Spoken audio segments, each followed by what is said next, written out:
पुढची बातमी आहे ती सुदानमधून। सुदानमध्ये गृहयुद्ध एका महत्त्वाच्या टप्प्यावर आलंय। सुदानच्या सैन्यानं खार्तूममधल्या रिपब्लिकन पॅलेसवर ताबा मिळवलाय। ही इमारत संसदीय सैन्याच्या ताब्यात होती।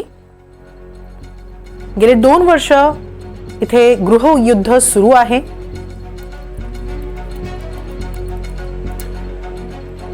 संसदीय फौजांच्या गराड्यातील रिपब्लिकन पॅलेस ताब्यात घेतल्यामुळे सुदानच्या सैन्याला महत्त्वाचा विजय मिळाला बोललं जात आहे। असं असलं तरी हा युद्धाचा शेवट समजता येणार नाही।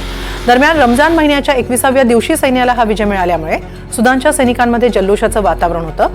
दरम्यान या इमारतीचा बराचसा भाग उद्ध्वस्त झालाय। आज शिरलेल्या सैनिकांकडूनही पॅलेसची तोडफोड सुरू आहे।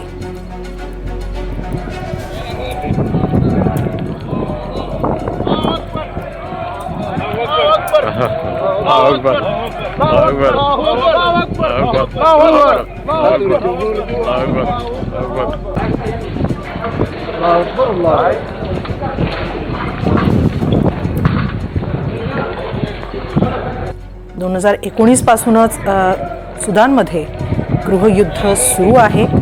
अध्यक्ष ओमर अल बशीर यांच्या राजवटीविरोधात असंतोष वाढतोय।